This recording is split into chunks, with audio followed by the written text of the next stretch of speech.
Bonjour, nous sommes Rachel et Corentin de Gubernat. Chez Gubernat, nous croyons fortement en la valeur ajoutée d'une gouvernance de qualité pour tous les types d'organisations. En effet, la gouvernance ne concerne pas uniquement les grosses entreprises marchandes, mais aussi le secteur associatif, pour lequel la gouvernance est un moyen de réussir la mission de l'organisation. Dans ce dernier épisode, nous aborderons les différents éléments utiles au bon fonctionnement de votre conseil d'administration. L'idée est donc de vous partager quelques balises nécessaires afin que le CA puisse exercer ces trois grands rôles que sont donc le rôle stratégique, le rôle de leadership et le rôle de contrôle, comme nous l'avons vu lors de notre second épisode, de façon la plus optimale possible avec une prise de décision efficace.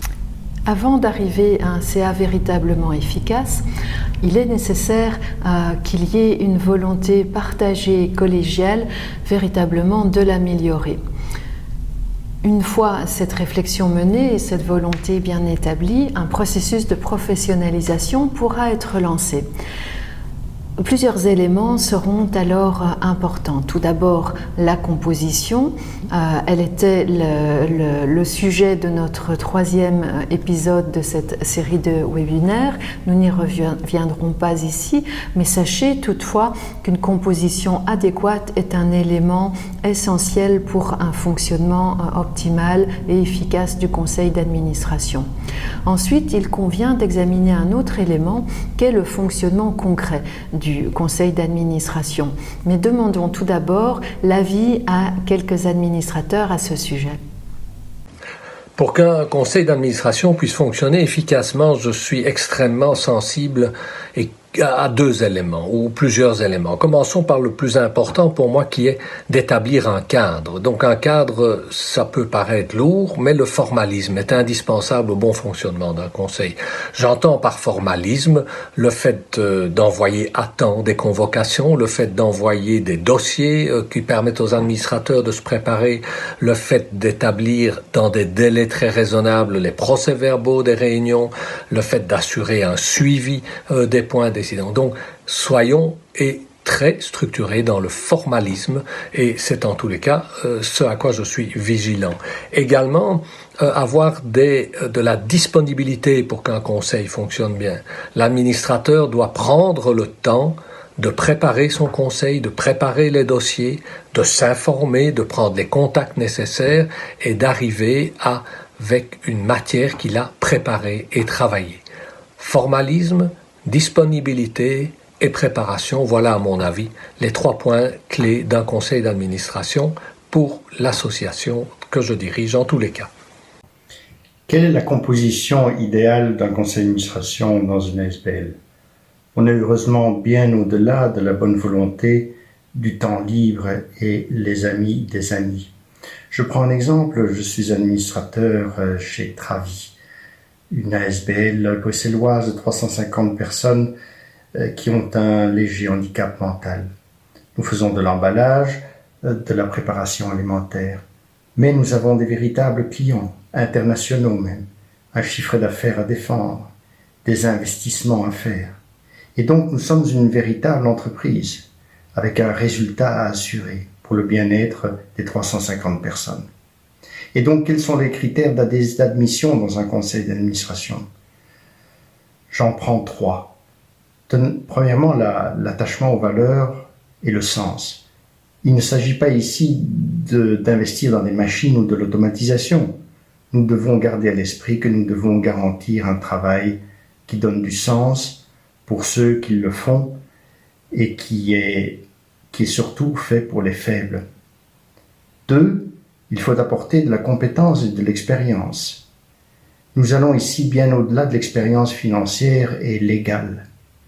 Nous avons besoin de connaissances et d'expertise logistique, d'organisation, de marché, de vente, de relations clients. Bref, tout ce qui fait les éléments pour assurer son avenir et pour assurer aussi la stratégie du futur. 3. Apporter une indépendance et aussi une expérience tout à fait nouvelle. Nous venons en effet d'accepter un nouveau membre du Conseil qui apportait une expertise d'accompagnement stratégique qu'il avait acquise dans un grand groupe. Nous avons employé cette expertise pour évaluer les besoins du futur, surtout dans une période post-Covid où nous avons à nous renouveler, voire même penser l'impensable. Voilà les 3 critères qui me semblent importants dans notre contexte. Nous l'entendons, plusieurs choses sont à mettre en place pour disposer véritablement d'une organisation concrète qui mène à un fonctionnement efficace du conseil d'administration. Tout d'abord, pouvoir disposer d'un agenda qui reflète effectivement le rôle et la mission d'un conseil d'administration. Et généralement, il appartient au président, en concertation avec la direction, d'établir l'ordre du jour de l'agenda. Chaque administrateur, bien entendu, peut soumettre des points à ajouter, un ou plusieurs points à ajouter à cet agenda. Deuxièmement, disposer d'un ordre du jour qui reflète également efficacement l'ensemble des tâches qui reviennent au CA. Une bonne pratique en matière d'ordre du jour est également de pouvoir y distinguer les points qui seront apportés pour information du Conseil, des points qui seront apportés pour discussion par le Conseil et d'autres points qui nécessiteront, eux, une décision de la part du Conseil.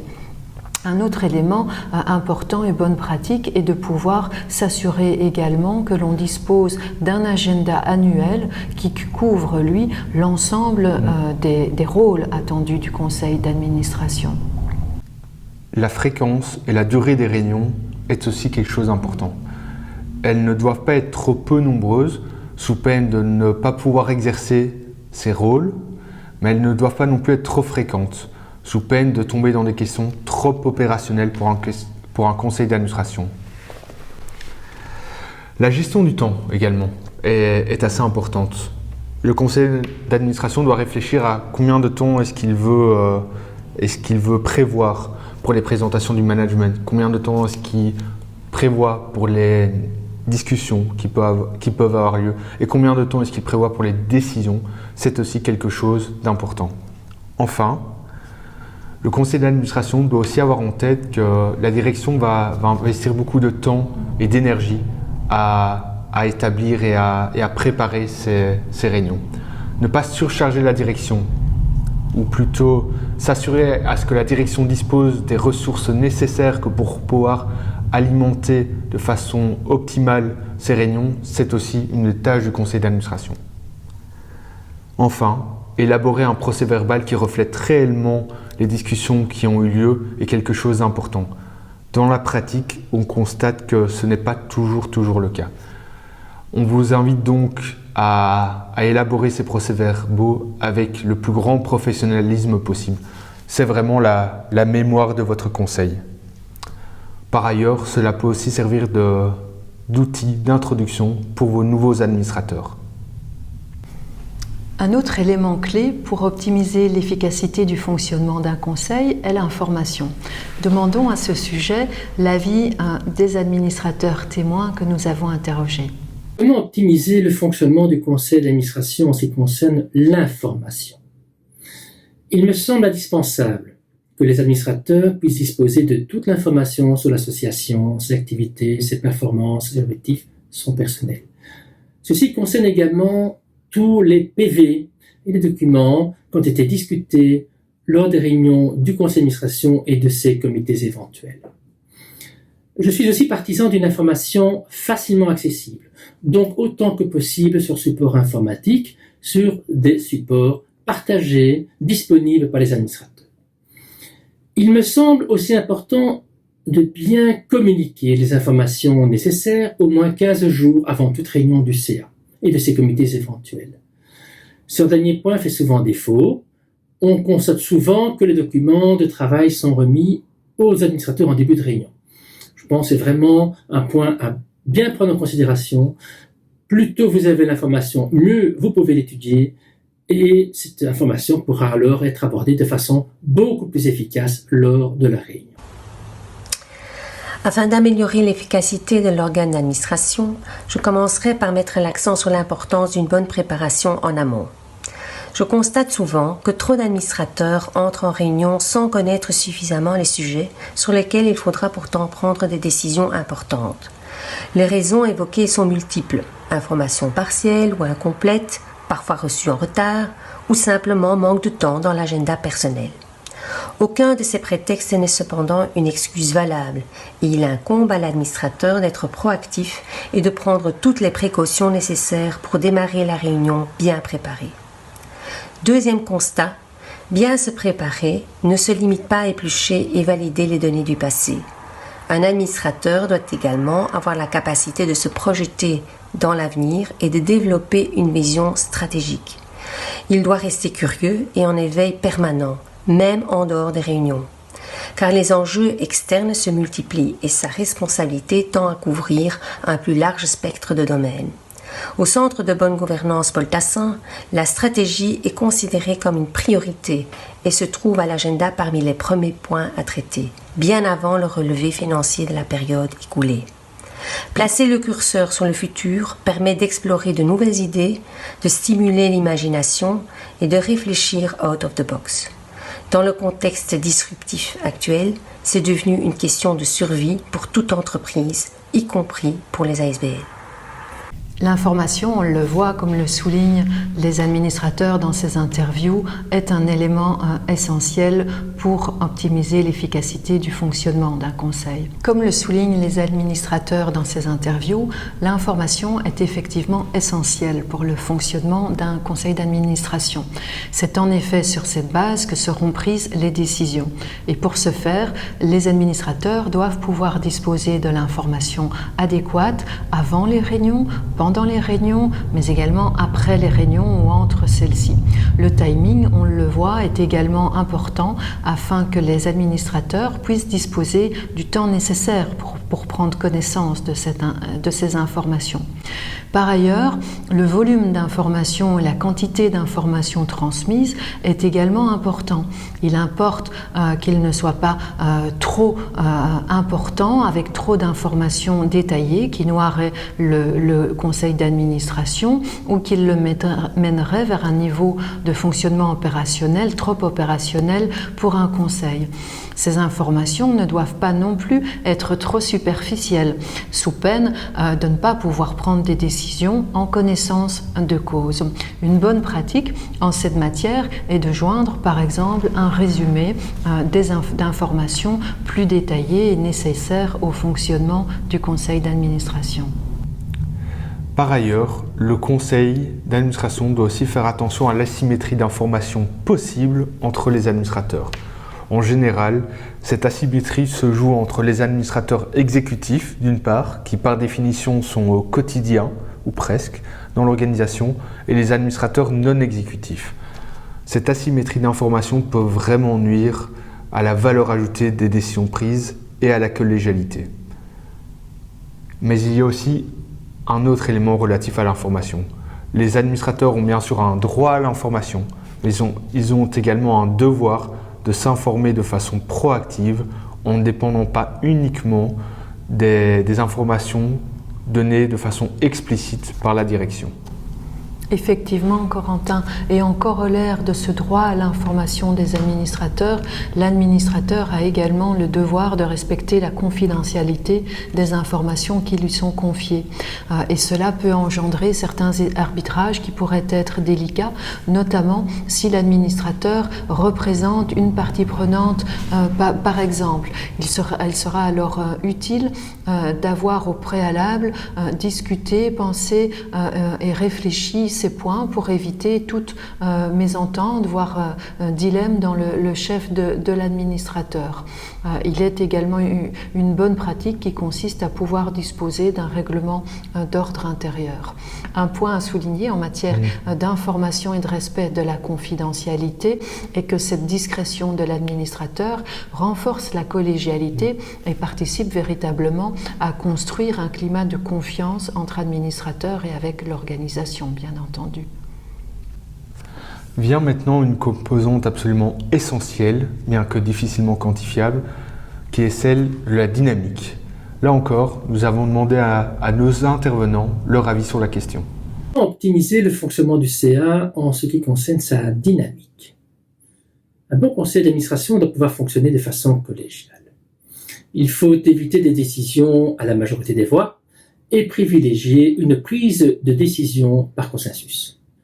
Ce n'est pas toujours facile car certains sujets sont plus sensibles. Certaines décisions peuvent avoir un impact plus important sur l'avenir de l'association. J'ai ainsi vécu, personnellement, comme trésorier d'une grosse association, le processus de recrutement d'un nouveau directeur général et des coûts financiers importants liés à ce processus et surtout à la nécessité de devoir payer une double rémunération pendant 1 an.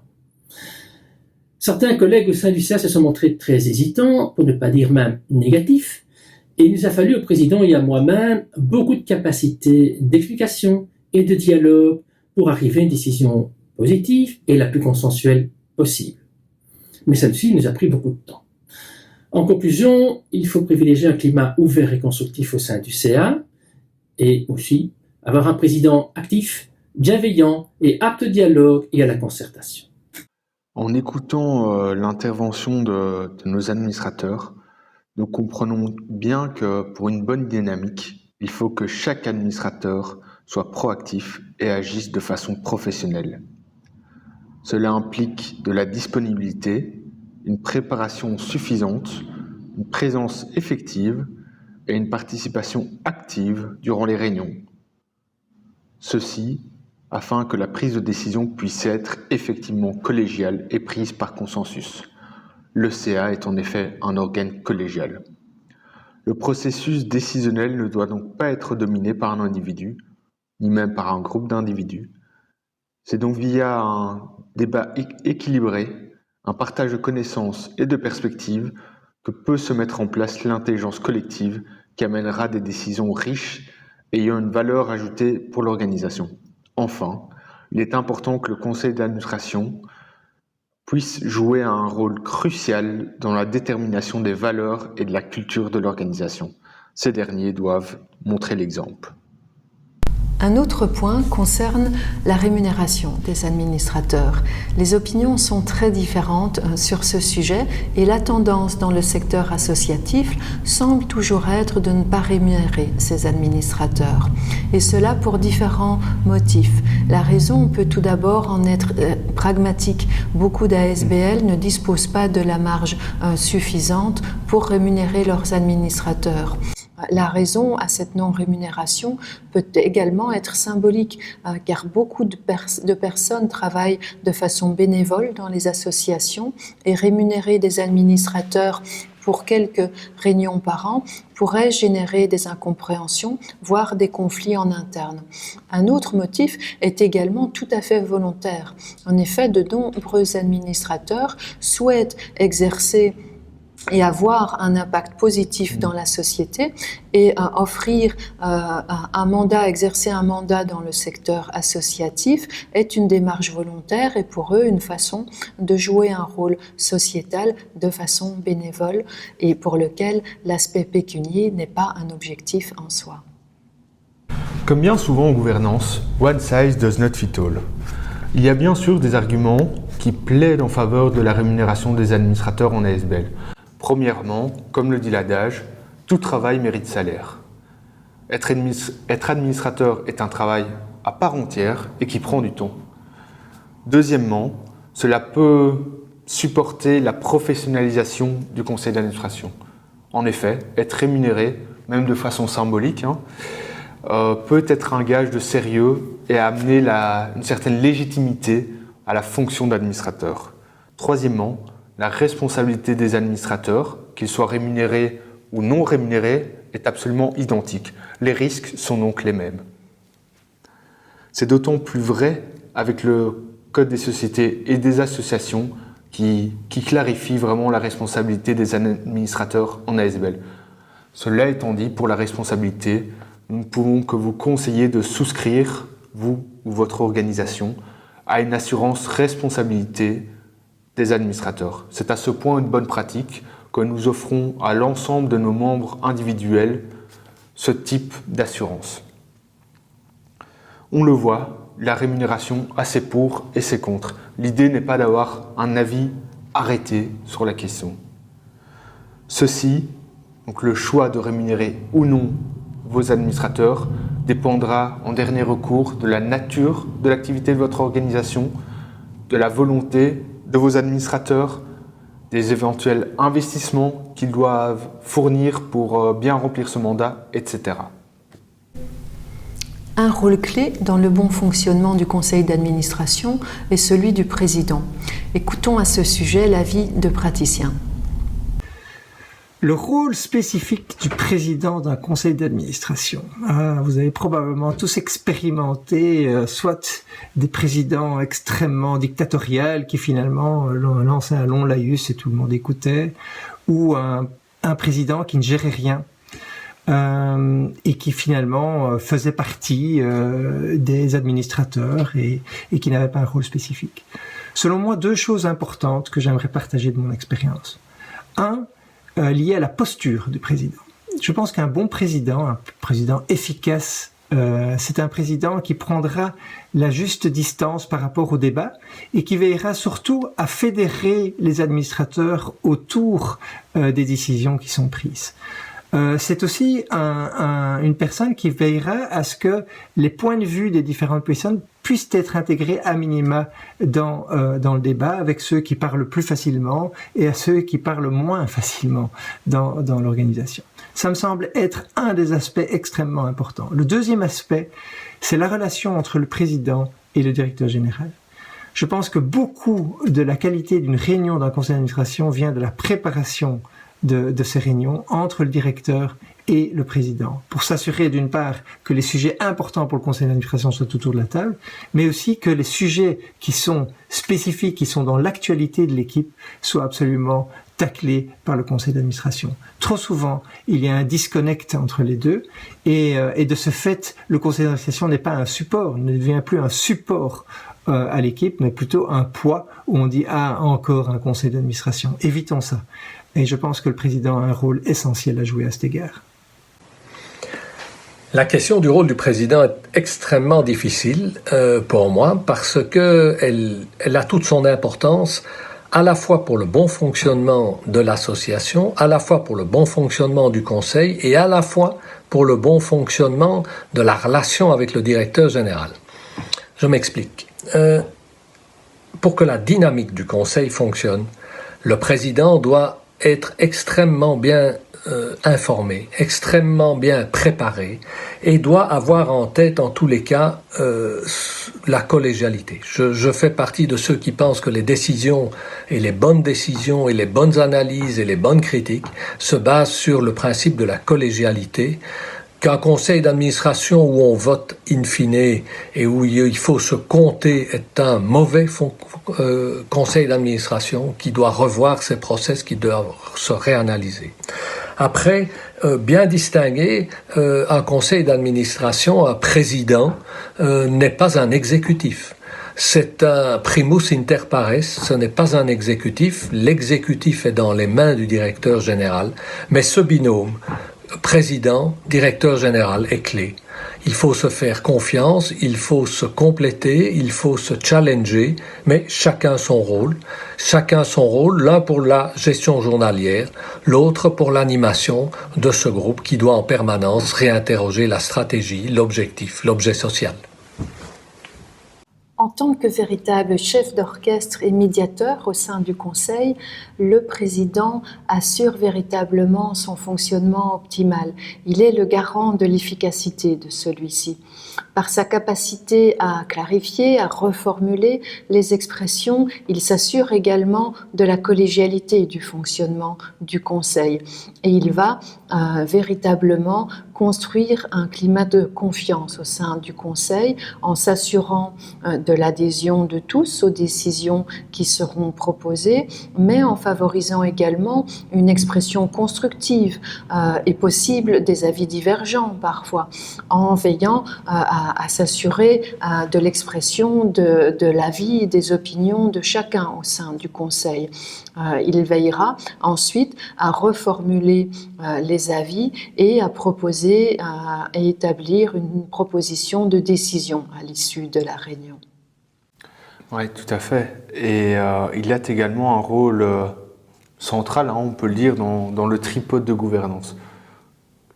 Il est attendu de lui qu'il développe une interaction efficace et fluide avec la direction et plus particulièrement avec le directeur en charge de la gestion journalière.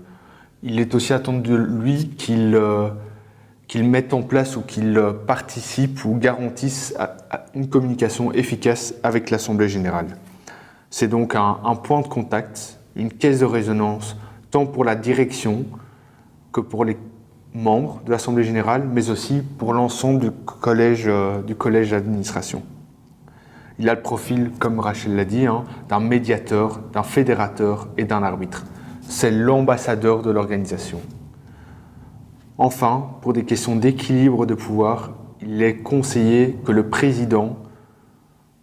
rôle du président plutôt, ainsi que le rôle du responsable à la gestion journalière soit occupé par deux personnes bien distinctes. C'est une question d'équilibre de pouvoir. Un dernier mot concernant le rôle du président. Nous l'avons vu, il est véritablement appelé à être le moteur du développement et de la professionnalisation de la gouvernance dans l'association. Mais l'expérience nous montre néanmoins que bien souvent, l'initiative dans le secteur associatif vient de la direction qui souhaite renforcer ou développer certaines bonnes pratiques de gouvernance. Et nous encourageons les associations à soutenir cette initiative.